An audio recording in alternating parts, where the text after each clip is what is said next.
About a year ago, I made a video comparing ChatGPTs, custom GPTs, and projects. I still get asked how they differ. Back then, projects were fairly new with few features. Today, the way I use both has shifted quite a lot. In this video, I'll show how they can help your workflows and why you choose one over the other depending on what you want to get done. The reality is that they're quite similar today. So if we look at custom GPTs, inside ChatGPT on the left, we can select Explore GPTs, we can create our GPTs, and we can look at our own GPTs. In front of us, of course, is the GPT store, which is the main difference that I'm going to explain. I've got all my custom GPTs here as a list. If we go over a quick overview of how we build our GPTs, we have our names, the description, so we tell the AI in a single sentence what this GPT is supposed to do, and then we have our instructions, which is, let's call it the master prompt of the custom GPT. The changes they've made in the recent update is that we can choose here the recommended model of the custom GPT, this list of models that we want to use. Everything else is kind of the same. So it's the same: upload your knowledge files from your hard disk. They don't give you from any other source. They do have these actions. So create a new action. If you're a technical person or someone who understands software, you can connect it to your other apps. So you can actually API to your custom GPTs, which is another main difference between custom GPTs and projects, which makes custom GPTs potentially much more powerful if you know how to use that. But generally, nothing's really changed. Now, of course, we can share our custom GPTs. If you can see here, most are not shared, but I have shared these two with the public. And I've made a video about these two particular custom GPTs, and they've had 60 plus chats with the general public. Of course, you can change that. If I edit my custom GPT, I can click the share button and change with whom I am sharing it. So I can just limit it only to myself, anyone with a link, or connect it to the GPT store. So you're sharing it with the general public. Anyone who's in ChatGPT can use this. You can chat to it here in a normal chat window. It's using the instructions that you've written into it, of course, when you build it. Like a regular chat, you start getting a pileup of all the chats here that are very hard to manage this history. And one of the tips I always say, when you've had a chat, make sure to rename your chats. Don't let the AI choose a name for you. We have so many conversations now with our AI that it's very difficult to remember what each conversation was about. So that's basically custom GPTs in a nutshell. Let's look at projects. Projects have gone through quite a few updates since I made my last video. Under projects, you get all these folders filled with conversations. So you can create a new project by clicking here, new project, and already they gave you this extra icons to separate and categorize the project. You've got this settings icon here, and you have the default. It usually opens up as a default, which means project can access memories from outside chats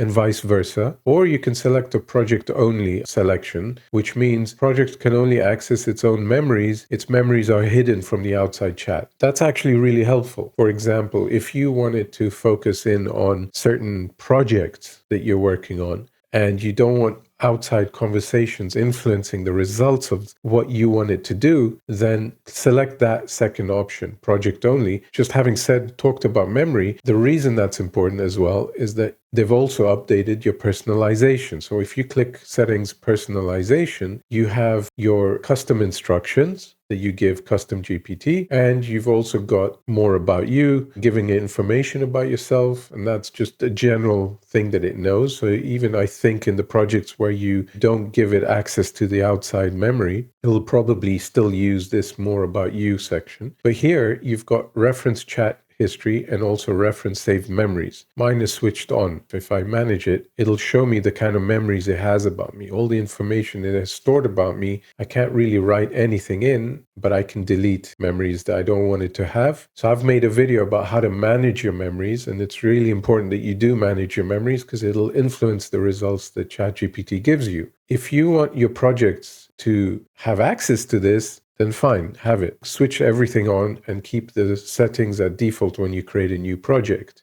But if you don't want it to access all that, to be essentially noise for the response that it gives you, then select project only. That's a big difference to what it used to be. Now, another update since some of the UI has changed. So you've got your chats. So here's all the chats that I've had within, which do not appear in my regular chats here in ChatGPT. So it's better for organizing. So all these conversations that I'm having with these projects are hidden in different folders, let's call them, which are the projects. For each project, you can add sources. So you can add files, upload just from your hard disk. They don't give you access to upload from any other source, which is fine. I mean, if you have all sorts of PDFs and documents that are on your Google Drive, for example, just download them to your local hard disk and upload them into here. It'd be good if they could connect us to Google Drive there as sources. But the big difference as well is that I can share projects. I can click on share and I can email my colleagues, people in my team, or anyone I want. I can create a link for this project, copy link, and share it with anyone I want. A colleague, a member of my team, or a client, have them be able to work with this project. I remain the owner, so that's now the same as custom GPTs, except now I'm organized in a specific folder.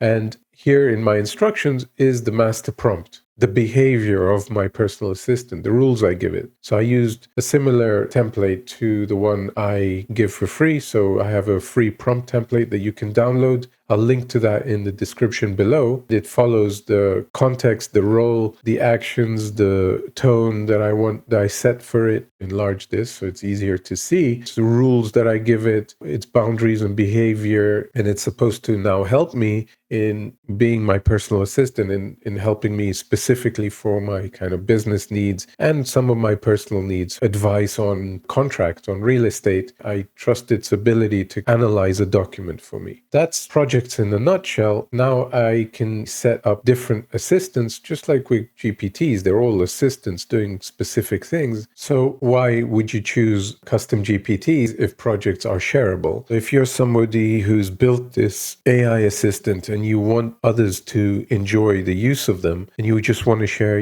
what you've built, if you are sharing them in the GPT store, that's a good move. Another use that you can have for your custom GPTs is you can connect them here to GPT tools. If you go into toproad.ai, you can connect your custom GPTs to their platform to be able to monetize your GPTs. So you can create a new revenue stream for yourself, build a email list through it. I've made a video about that on how you can monetize your custom GPTs. For me, this is the best use of your custom GPTs if you want to share it with your clients or you want to build a new revenue system to make use of your custom GPTs if you feel that they're really great at delivering a certain function. So if you're a lawyer and you've got a custom GPT that has specialized knowledge about your field, if you're a dietitian, any kind of expert, and you want to share and monetize or gain some benefit out of your custom GPTs, then this platform and the video that I'll link to in the description below, that's also on the screen as a thumbnail, you can use that to help you with it. But in your general use, your general workflows, I would suggest working in projects because there's no reason to use a custom GPTs when now you have this pileup of conversations happening when projects can do the same thing and are shareable. So if you're working as a team and you want to share these,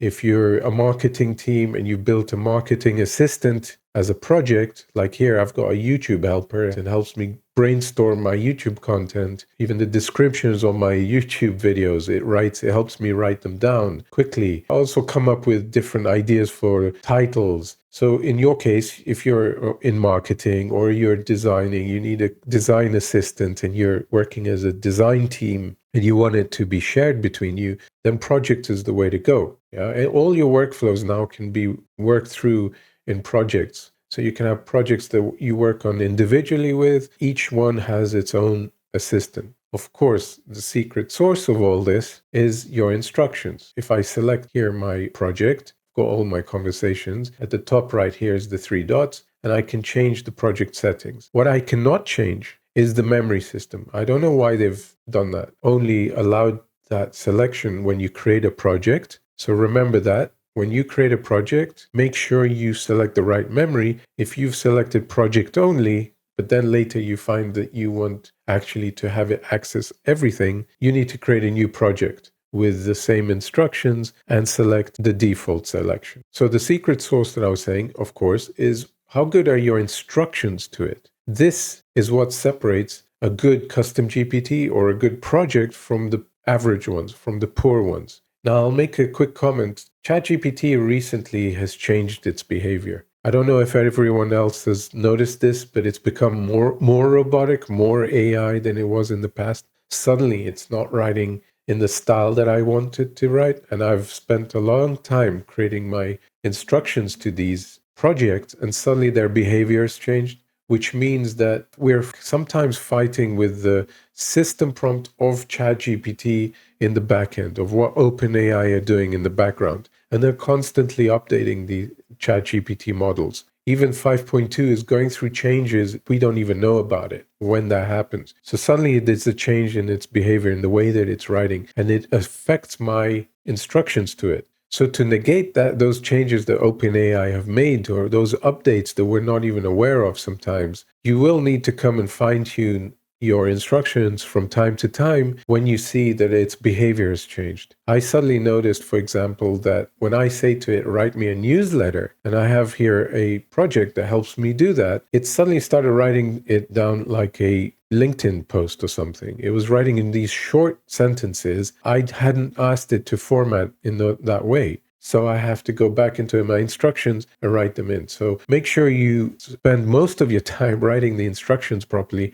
So that's basically the differences between the two. I have videos where I show how to use custom GPTs, like I've said. I also have a video on how you manage your project. So I'll link to that in the description below as well. Like I said, you have to invest in your prompts. If you need help on how to set them up to suit your workflows, and you're not sure on how to create your specific AI assistants for specific goals, reach out to me. That's what I do. I help businesses build AI assistants, build workflows that use the AI language models to help them. It's important to actually analyze your actual needs. I often ask questions about your business or your work first. I'm not interested in tools as much as I'm interested in solving this or creating solutions. Most of our workflows are built on old ways of working, and we haven't taken the time in actually asking what are our real pain points? Where's our time being wasted? Where are we doing repeat work? And that's what these projects and custom GPTs, but mainly projects, to be honest, can help you save that time, not do repeat work. And that's what I do. I help companies figure that out and then bring in the AI tools to help them with those benefits. If that interests you, then reach out to me. My contacts are in the description below.